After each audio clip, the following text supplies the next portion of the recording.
Okay, syncing. 1, 2, 3, 1, 2, 3. Okay, so it looks like we are live. Okay, first of all, before I forget, let me put my phone on mute. Don't want any interruptions today. And second of all, let's see if we can get some people on the stream here. Okay, so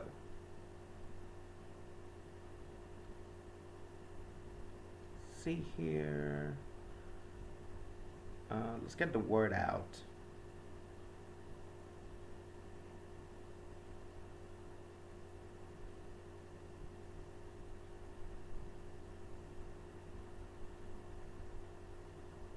And there we go.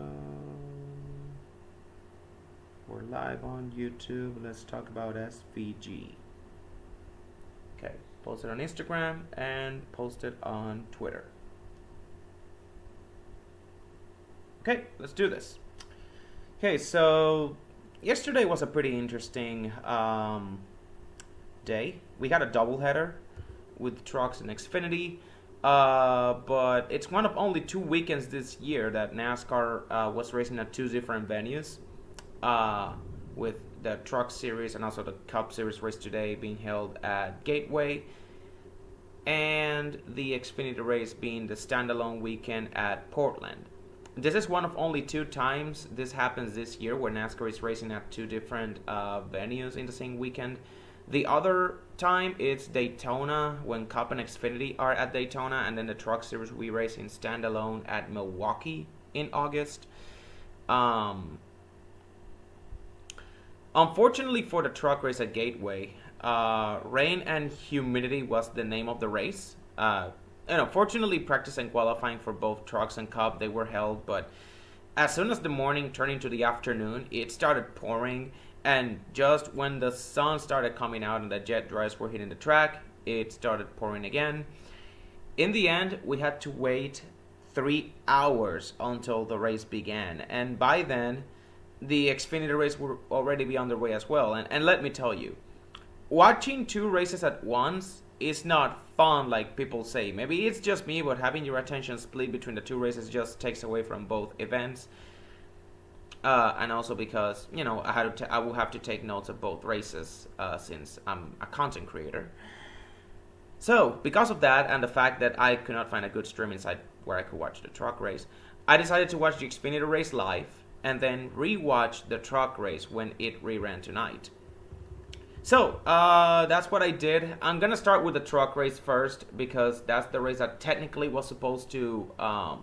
that I was supposed to watch first before the rain washed all that. But Majeski started on the pole for this race. Ekes qualified second and Nick Sanchez third.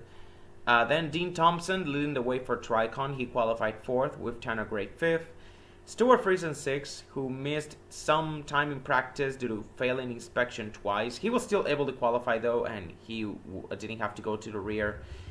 Taylor Gray qualified 7th, Ben Rhodes 8th, Corey Heim 9th, Grant Enfinger 10th, Chase Purdy 11th, Tyler Ankrum 12th, Raja Carew 13th, Daniel Dye 14th, Jake Garcia 15th, Andres Perez de Lara. Okay, this guy, he was making his Truck Series debut in the Spire 7 truck, a Mexican driver who was part of the Drive for Diversity program who...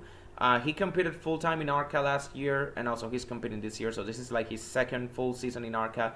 He is also part of Rev Racing, the team that Nick Sanchez drives for. So yeah, another product of the Drive for Diversity program, and also another Mexican driver following in the footsteps of Carlos Contreras and Daniel Suarez. Then Scott Riggs 17th, Connor Mosak 18th, Matt Crafton 19th, Vicente Salas, shout out to iRacing, he qualified 20th. He's now running the 91 truck for McAnally, the 4th truck that you usually see run by Saint Smith and Jack Wood. Then going down the field, Ty Dillon qualified 22nd, Colby Howard 23rd in the Tricon #1 truck, obviously. Luke Fanghaus in the 27th, qualified 27th. He's running the 66 truck for ThorSport, an Arca East driver. You might remember him best from that one-off SRX race as Slinger in 2021, though. You know I do, but right now he's been an Arca East driver as of recently. Then Brett Holmes, 32nd, dead last. He did not post a qualifying time due to a mechanical issue, but his only 32 trucks showed up. He was safe, but he would have to start dead last. Or he would have if Tanner Gray wasn't sent to the rear for unapproved adjustments. So he qualified 5th, but he will be starting at the rear.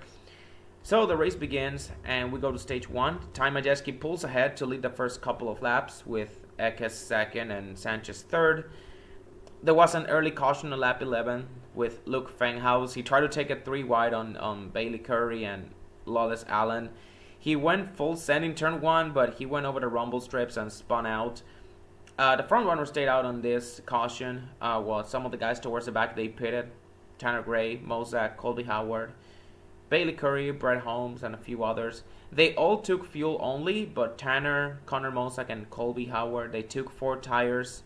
Connor Mozak, he also stayed on pit road a bit longer to fix some damage on the front end. So, we go to the restart. Christian Ekes took the lead on the bottom with an aggressive side draft on Majeski. And the 98, he wasted no time returning the favor and then some a couple laps later, moving the 19 up the track to retake the lead. And with the stage going green all the way, he goes on to win stage 1 after pulling away to a 2-second lead. Christian Ekes settles for 2nd. Nick Sanchez 3rd, Stuart Friesen 4th, Corey Heim 5th, Dean Thompson 6th, Grant Empfinger 7th. Ben Rose, despite battling a shifting issue between his 3rd and 4th gears, he managed to hold on to finish 8th, Daniel Dye 9th, and Taylor Gray 10th. Also, Matt Crafton, important to note, Matt Crafton dropped outside the top 20 with an engine issue. I believe the engine just kept shutting off on him. I believe he was running like top 15 around that time, but he dropped all the way outside the top 20 with that issue. So we got some strategy on pit road. Most of the leaders pit. Only Tanner Gray, Connor Mozak, and Colby Howard stayed out as they pitted in the first caution. Nick Sanchez won the race of pit road over Grant Empfinger, Stuart Friesen, Ben Rose, and Chase Purdy. All of these 5 drivers took 2 tires only. And Brett Holmes also took 2 tires only. He came off of pit road 10th. Majeski, Ty Majeski in 6th, the first driver off who took 4 tires. And Daniel Dye got busted for speeding, and Matt Crafton also with an extended pit stop to fix the engine issue, obviously. So, we go to stage 2, and Tanner Gray, he holds the lead despite being on older tires, which I'm not surprised about it, considering Gateway is a very hard track to pass at. And he pulled to a 1.5 second lead over Mozak, Sanchez, and Rhodes, who were battling for 2nd. When a caution came out for Colby Howard, who I believe blew a right front tire entering turn 3. He had stayed out during the previous caution. Then we go to pit road. The front runner stayed out, including Tanner Gray and Connor Mozak. Only a couple drivers towards the back pitted. Talking about Timmy Hill, Thad Moffitt, Vicente Salas were among them. And Matt Crafton also pitted again to continue to address his engine issues.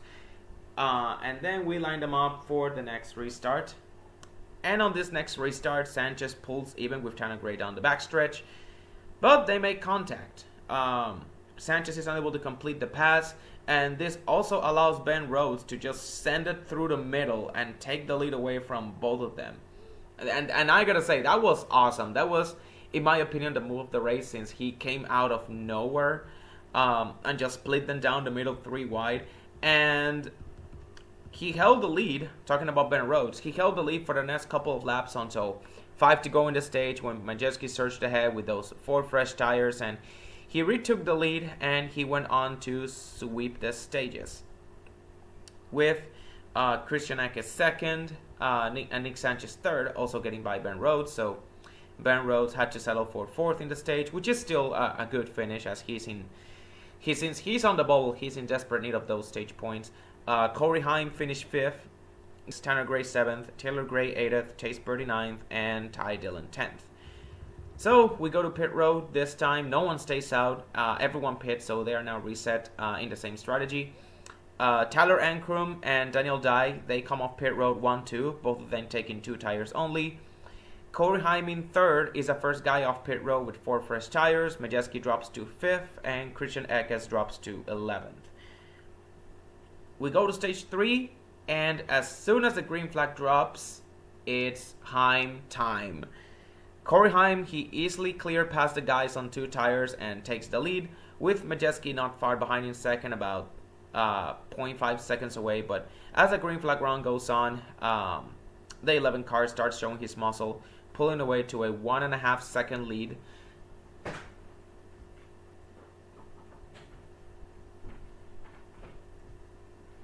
Yeah, sorry about that. My throat was a little bit dry, so I had to take a little sip of water. So we had some issues on this stage. Taylor Gray was slow on the track with, I believe it was brake issues. He was running 12th, and Bailey Curry, his truck shut off on the front stretch. He was slow on the track, but he was able to continue. He brought it back to pit road safely, so no caution for either of these situations. So with this being a long green flag run, we eventually reached the point where the leaders have to make green flag pit stops. And the cycle starts on lap 115, and it's the leader himself, Corey Heim, who starts the cycle. You don't see that very often. Usually the leader stays out for a couple more laps until they pit, waiting for the guys behind to make a choice, and then, when enough people have pitted, he decides to pit himself. And as soon as he pits, everyone else follows suit. Like, the leader pitting just automatically forces everyone's hand. So Ty Majeski, Jay Garcia, Ben Rhodes, and Connor Mosak follow him. And then on the next lap, Daniel Dye, Tyler Ankrum, Raja Caruth, Ty Dillon, Grant Enfinger, Matt Mills. Unfortunately for Enfinger, he got a slow stop due to an issue with the air gun, similar to what happened with Caden Honeycutt last week. And then a couple laps later, Christian Eckes, Stuart Friesen, and Nick Sanchez, who was the leader after Heim and Majeski pitted, by the way, they come down pit road, and then this brings down Dean Thompson, Lane Riggs, and Andres Perez with them. So Tanner Gray assumes the lead, and he's just about to enter pit road when a caution comes out for Vicente Salas getting loose off turn 2 while battling with Matt Crafton for position. Important to note, both him and the 88, they had not pitted yet. One spins and hits the inside wall. This happened just in front of Corey Heim too. Speaking of Tanner Gray, the 15 has to drive through the pits without stopping, so he doesn't get penalized, and come back down when pits are open, along with all of the other guys who hadn't pitted yet. Obviously, talking of Crafton and Vicente Salas, but also Chase Purdy, Luke Fenghaus, Lane Riggs, Timmy Hill, Matt Mills. Also, Raja Caruth, Tyler Ankrum, Ty Dillon, Dean Thompson, Lawless Allen, Grant Enfinger. All of these guys, they take the wave around to get back on the lead lap. They were trapped a lap down when the caution came out. So, especially for Grant Enfinger, this was a really lucky break for him, because if the race went green the rest of the way, he would have no doubt finished a lap down because of that slow as hell pit stop. So, this caution essentially completes the pit cycle, giving the lead back to Corey Heim with Ty Majeski second and Ben Rhodes in third. And on the restart, Majeski, he tries his hardest to take the lead away from the 11, even getting side by side with them for a moment, but and then you remember he missed this race last year due to an illness. I believe Jesse Love had to replace him, but this is also his 4th win of the year, a career high for wins in a season, and he accomplished that in a half a season's worth of races too. Just unreal. I said it before and I'll say this again. Someone signed this guy to an Xfinity ride. I know he has emerged as a top candidate for the 3rd 2311 Cup car ever since I made that video on Storehouse Racing shutting down and 2311 buying a charter from them. I know Corey Heim has suddenly emerged as a favorite for the 3rd 2311 Cup car, but I want to see what he can do in Xfinity first. Let's not get too ahead of ourselves. But yeah, he also wins the 2nd race of the Triple Truck Challenge, so that's a $50,000 bonus to his pockets. So let's go down through the finishing results. Heim wins, Eckes second, Nick Sanchez third. Once again, the big three finishes 1, 2, 3. And then Ty Majeski finishes fourth, green. The caution came out just as he was entering pit road, so he was not penalized. He was able to pit. And with all of those cars slowing down, he was able to maintain some of that track position. So because of that, he managed to restart, I believe he managed to restart 6th, and he held on to finish 9th, which is a top 10 finishing his debut. But most importantly, this is the highest finishing position for a Mexican-born driver. Okay, that was so weird. I lost internet connection. Am I still up? Okay, hold up. I need to...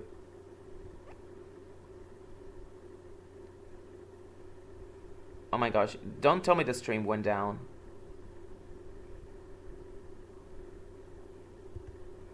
Okay, but I was talking about Andres Perez. I believe... yeah, that was so weird. I don't know what happened. My internet just blinked out. But yeah, anyways, big shout out to Andres Perez.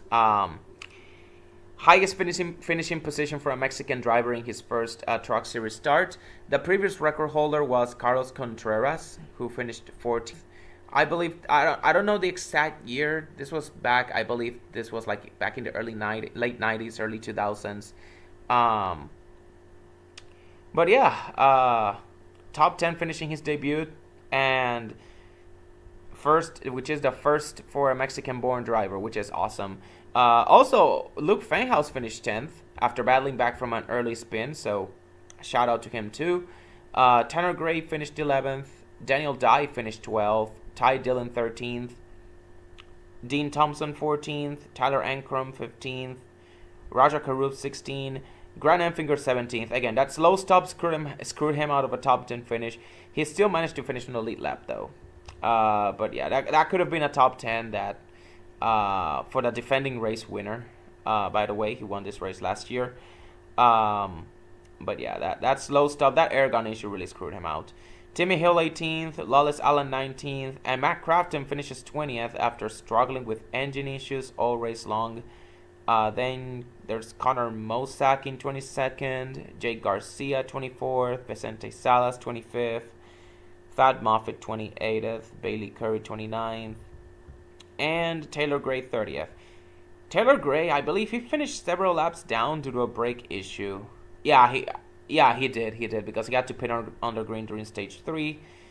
And then Colby Howard in 32nd, he finishes dead last due to a blown tire early in stage 2 with a DNF. So that was a pretty fun little race overall.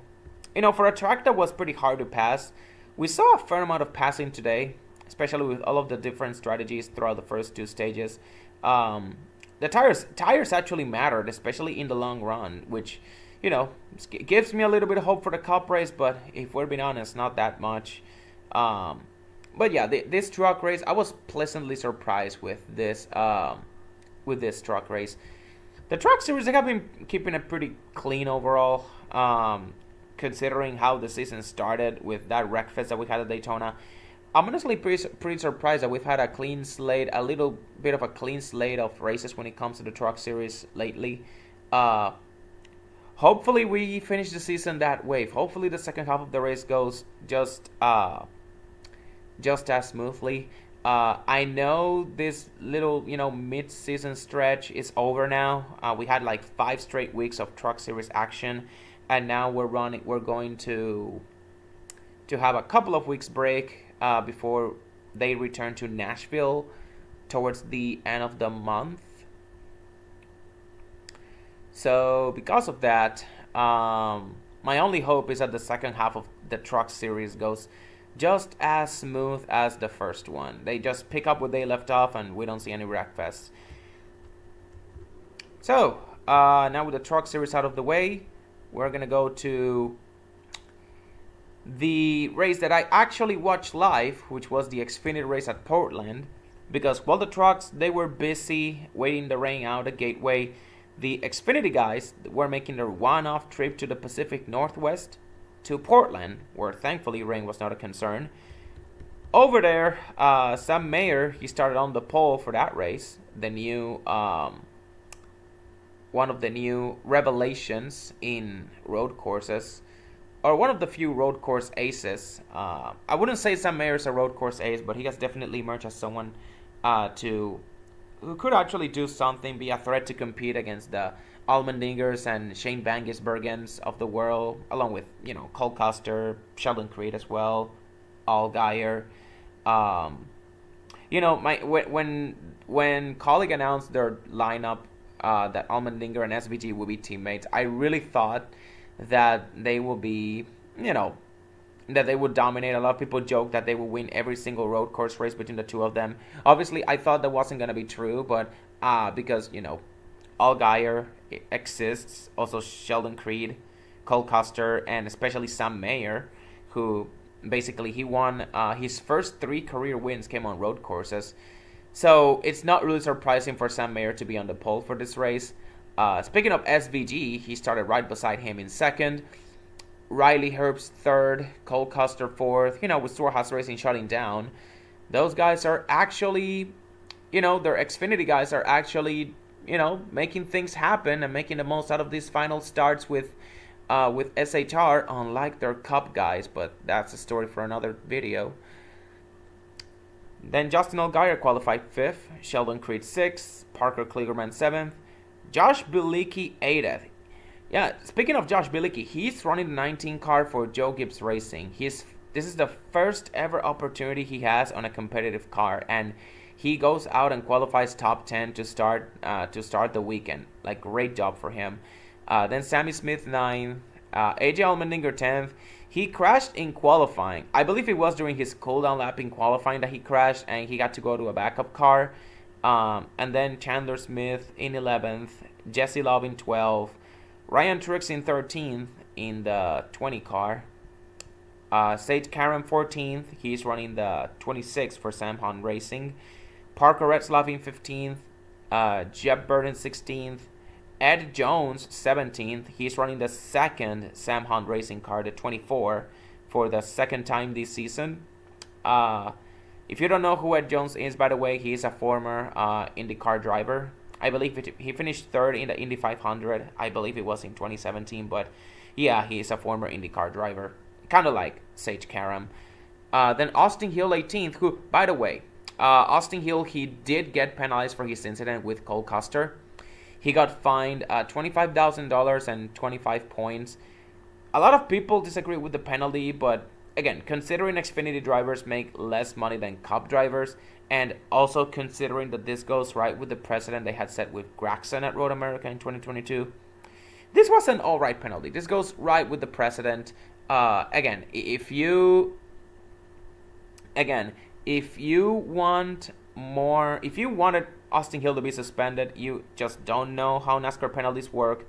NASCAR, they rarely suspend their drivers unless it's like a right hook. So if you wanted Austin Hill suspended, then chances are you're one of those people who lives and dies by the narrative that NASCAR will always be inconsistent, you always complain, or you're just an Austin Hill hater that you just have a hate boner for the guy. Like, I'm not a fan of Austin Hill, but I don't hate him as much as most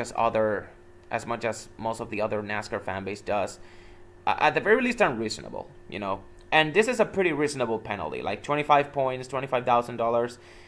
This is actually a pretty harsh penalty for Xfinity standards, especially the points penalty. So anyways, Anthony Alfredo 19th, Brandon Jones 20th, Preston Pardas 21st, running the 36 car for DGM Racing, Josh Williams 22nd, Ryan Sieg 24th, Austin Green 26th, also making his second start of the year after finishing top 10 at COTA. Again, he's running the third Jordan Anderson Racing car, the 32. Then we have Jeremy Clemens, who qualified 27th, Matt DiBenedetto 29th, Andre Castro in 30th, running the SS Greenlight Racing 14 car. He's making his first Xfinity start of the season too. Logan Bearden in 33rd. You usually see him running the 14, but now he's running the other SS Greenlight car, the 07. Then Nathan Bird in the 30. He qualified 35th. He is running the 92 car for DGM Racing. And then Patrick Gallagher in 36, another road course ringer, making his second start of the season on the JD Motorsport 6 car. And finally, Haley Deegan 38th. Only one guy, Haley Deegan qualified dead last. You heard that right. Only one driver failed to qualify because 39 cars showed up. And unfortunately, that guy was Frankie Muniz, driving the 35 car for Joey Gase.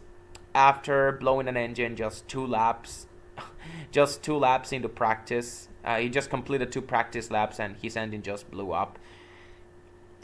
Just sucks for the guy, honestly. We got several drivers going to the rear as well.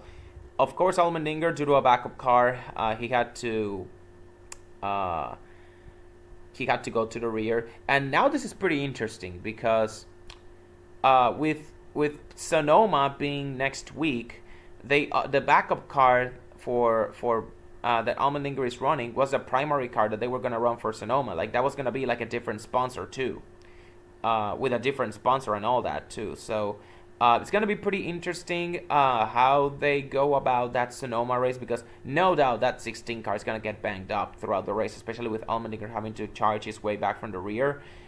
I have no doubt in my mind that 16 car is gonna be really banged up heading into Sonoma. Also, Jesse Love going to the rear for unapproved adjustments, as well as Patrick Gallagher, Haley Deegan. I mean, she was starting dead last anyways. Ed Jones, Brandon Jones, Patrick Emmerling, Sage Karam, Austin Green, Chandler Smith, Cal Weatherman. All of these guys for unapproved adjustments. The only guy that had to go to the rear to the backup car was Allmendinger. So we go to stage 1, and as soon as the race begins, we got madness in turn 1. Sam Mayer gets tagged by SVG after going a bit wide. The 97 might have also locked the brakes up a little bit, looking at the replay, but the one car spun out, and in the middle of all of that, Riley Herbst managed to emerge as the leader and lead the first couple of laps, at least until around lap 15, where SVG took the lead and started pulling away. We got some issues for Jeb Burton during this stage. He pitted under green. I believe it was due to a track bar issue, or could have been a sway bar issue. I don't know, but he got a mechanical issue. He fell 2 laps down and eventually took it to the garage. He managed to come back and finish the race running, but he was like several laps down. I believe he was like 14, 15 laps down. So pretty unfortunate for that 27 team that they haven't really looked as strong as they did last year. So we go to green flag pit stops, and honestly, I thought we would see more drivers coming down pit road, but only Shane Van Gisbergen came down, which is understandable considering this is a standalone race and teams are bringing what essentially are B team crew members instead of their own guys, which are at St. Louis for the Cup race. Those guys are at Gateway. And even though this was a competitive pit stop, and competitive pit stops are a thing this year for standalone races, which I love, but this pit stop was slow as hell. Even the crew chief had to come down and help service the car. And SVG, he almost fell a lap down to the leader, Justin Allgaier, who ended up winning stage 1, which, once again, I believe this is his 5th straight stage win, by the way, but Allgaier is on a roll when it comes to racking up these stage wins. Riley Hurst finished 2nd in the stage, Sheldon Creed 3rd, Josh Bilicki 4th, Parker Kligerman 5th, Sammy Smith 6th, then Cole Custer. He was running 4th before a spinning turn 1 after locking the brakes caused him to lose a couple spots. He finished 7th. Ryan Truex 8th, Austin Hill 9th, and Sage Karan 10th. Samir recovered to finish 12th after he spun on lap 1, and Allmendinger finished back up. And Allmendinger from the rear all the way up to 14th, and also Parker Retzlaff. Important to mention Parker Retzlaff because he was competing for stage points. I believe he was battling for 10th coming into the last lap of the stage, but he spun out on the final corner and he lost all that and then some. So we got some pit stops here. These were competitive pit stops, but with a minimum of 63 seconds. Now, they are not like 63-second pit stops, but from the moment you enter pit lane to the moment you exit, you need to last at least 63 seconds on pit road. Otherwise, it's a penalty, which in my opinion is a bit stupid, as you were basically penalizing a team for being too good. But hey, at least these pit stops were competitive, even if the ruling was not perfect. Everyone pitted aside from, SVG, who retakes the lead, and Allgaier wins the race of pit road over Sheldon Creed and Josh Bilicki. Cole Custer and Ryan Truex, they gained 3 spots each on pit road. Riley Herbst lost 4, Jesse Love gained 7, and Parker Kligerman with an awfully long stop loses a ton of positions, and also Hailie Deegan, another long stop with a mechanical issue. She entered before the pits were open to address her issue, and the team had the hood up. And she was already a lap down too before, and she got already fallen a lap down before by the time stage 1 ended. Just another terrible, no good weekend for her and that 15 team. With a new crew chief too, I believe AM Racing made the change after the race at Charlotte, but I don't know how much of that is going to help. Like, that team has a lot of issues that go beyond just a simple crew chief change. That a crew chief change ain't going to fix that. So we go to stage 2. And just like in stage 1, the leader has issues. This time it's SVG who misses a shift and then gets some contact with, I believe it was Sheldon Creed, that gives him a right front tire rub. He fell down to 6. And then Justin Allgaier, he takes the lead with Sheldon Creed 2nd and Josh Bilicki 3rd. Other than that though, nothing of note happens in stage 2. It's just like stage 1, but with a lot more pinning and banging. We saw Sammy Smith spinning out while running the top 10. We saw SVG going off the track while battling for 3rd with Josh Bilicki, and he fell down to 7th again. Then Anthony Alfredo with a flat left front tire. He fell a lap down.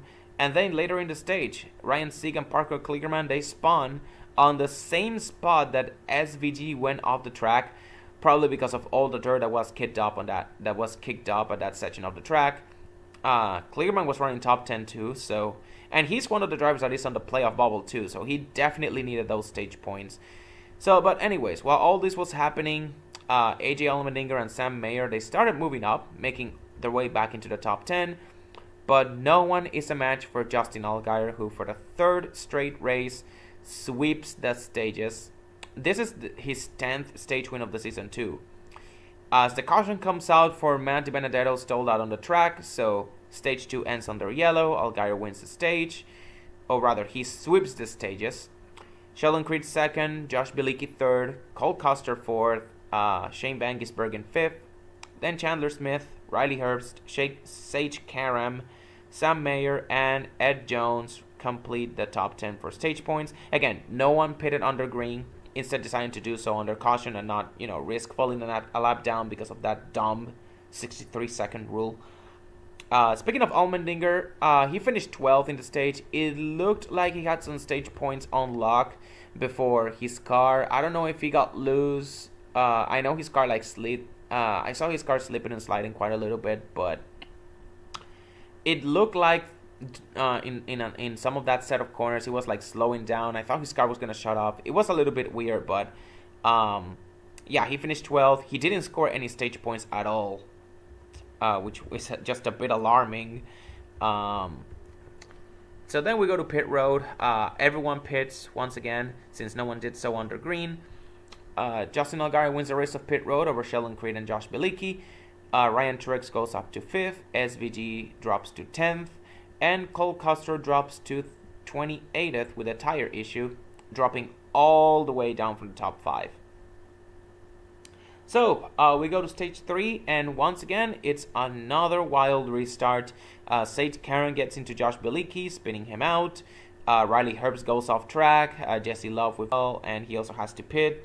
I don't know if he lost a lap in the process. I think he did, but he might have gotten the free pass because I see here that he finished on the lead lap. But he had some damage on the front end. I believe the front end was kicked back. Also, the 26 of Sage Karam was also because of course he got into Josh Bilicki pretty hard. I also do believe Jeremy Clemens had damage, but that was a really crazy restart. While all this was happening, Sheldon Creed battled Justin Allgaier for the lead, and he got the better of him at first, but that semi was just too good. He retook the lead one lap later, and he started pulling away, leaving the 18 to fend off a hard-charging SVG, who made it back to third after several contacts, a bad restart, a slow pit stop, you name it. This guy, SVG, had just gone through the grinder, but he's still in it for the win. And Sam Mayer was back in fourth too. Of course, we got some incidents. Riley Herb spinning entering turn 1 were running in the top 10. But that wasn't what brought the caution. What brought the caution out was Haley Deegan with a flat right front tire. The tire carcass came off, so that was debris that was left on the track. And this caution happened right as SVG had passed Creed for second and was on his way to challenge Allgaier for the lead. I was a little bit disappointed because I really wanted SVG. I really wanted to see if SVG could actually get by Allgaier, like catch Allgaier and pass him under green. But this just made his case even more sweeter because he was now going to be restarting even closer to that 7 car. And of course, no one pits. These guys are good to go until the end. And once again, we got a wild restart. Justin Allgaier, he pulled away for the lead, yes, but we got a 4-wide battle for second behind him between Creed, SVG, Sam Mayer, Chandler Smith. It's all sorted out though in the end, with Sheldon Creed getting second. But then we get word that he got penalized for jumping the restart for changing lanes before the restart zone. So once again, another race that Sheldon Creed is in contention to win. Another race that he just would not win because of something that happened.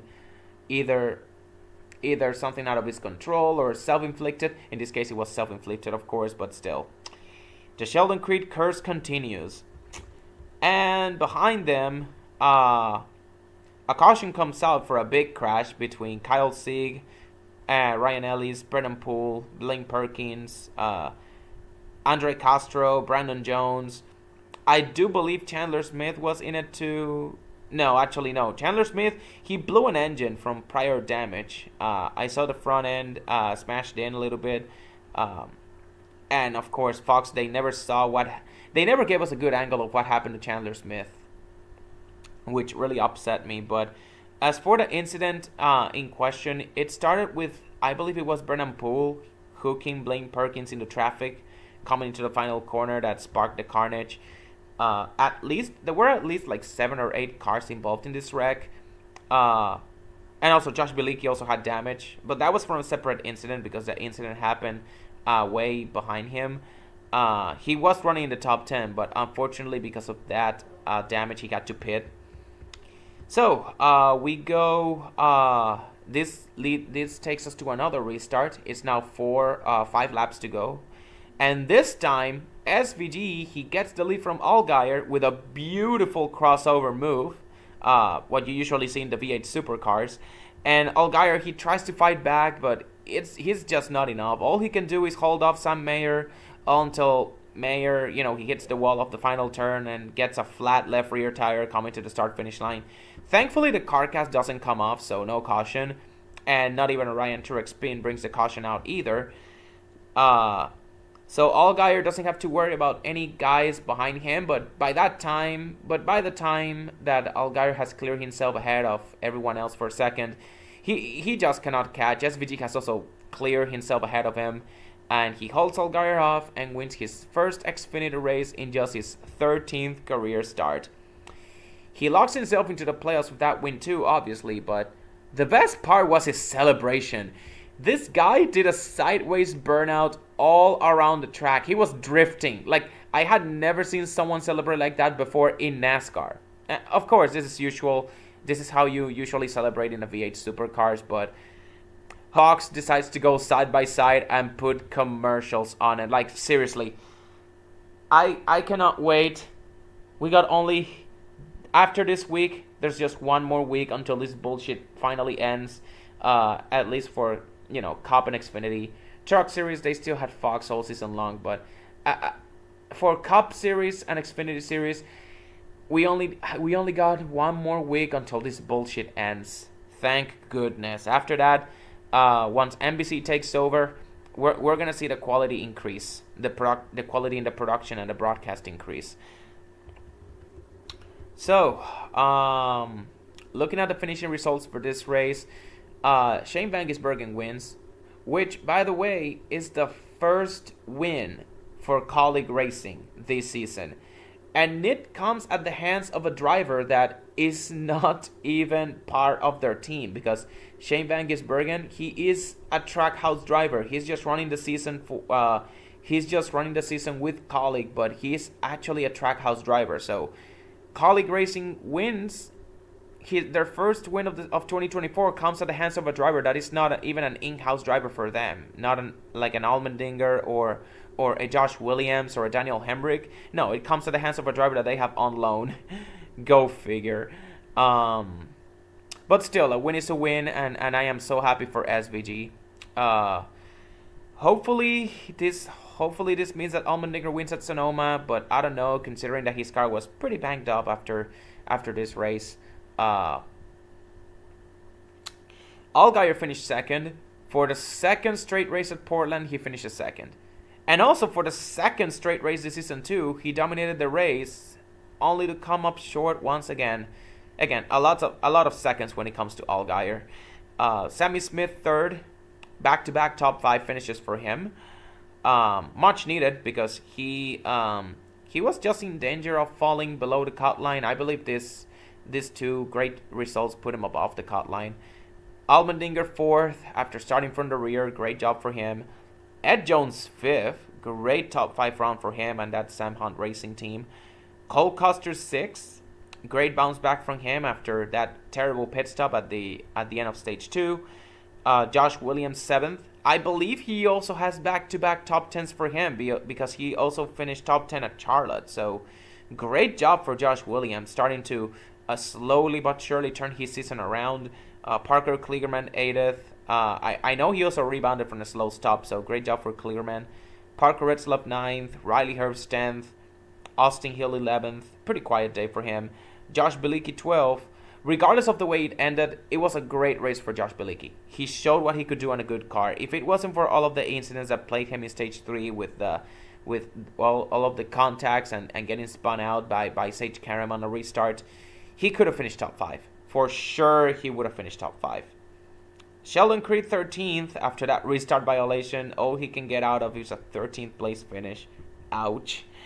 Ryan Sieg 14th. Austin Green 15th.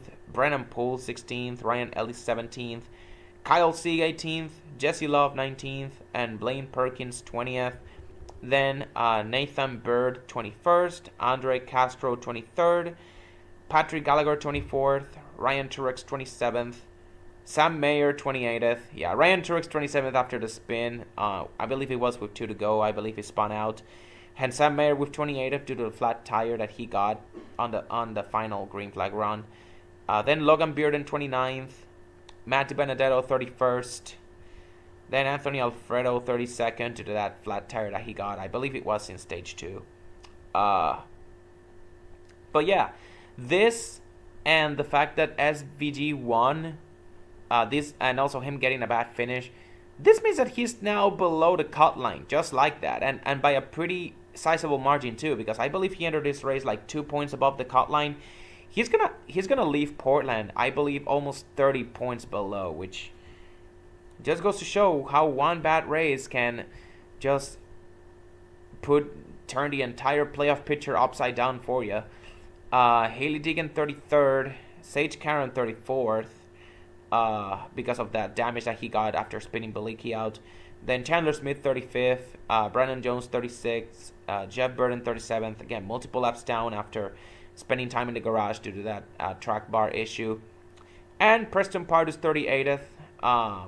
I believe he got a track bar issue too, but unlike Jeff Burton, he could not. He never got back out on the track. He DNF'd. So, um, of all of the three races, and I know we've only raced at Portland 3 times, but of the three races that we have, that the Xfinity Series has run at Portland so far, this one has been the most underwhelming. The biggest culprit, of course, being the dumb 63-second minimum pit road rule, because that rule it basically killed any pit road strategy for the first 2 stages, as you could risk falling a lap down, especially if you pitted from mid-pack. The only guy who attempted to pit under green all race long, Shane Van Gisbergen, he almost fell a lap down in the process. And he was the leader at the time of pitting too, so you can imagine what it would have looked like for a guy like AJ Allmendinger or Sam Mayer trying to rush their pit stop and make a mistake, or worse, even getting penalized and falling a lap down anyways. It was a great rule on paper, to kind of, bring competitive pit stops back, but putting a minimum on how much a pit stop should last, otherwise you get penalized, it takes a big element out of road course racing, because you're basically penalizing a guy or team in this case for being way too good at their craft, what they're supposed to do. So again, I'm not a big fan of that. Like, I'm all in for cost cutting and stuff like that, but you should never mess with the whole like integrity of the sport. Like, penalizing a guy for being too good is just like so counterproductive. The restarts were awesome though, especially since the restart rules at Portland are not as strict as on any other tracks.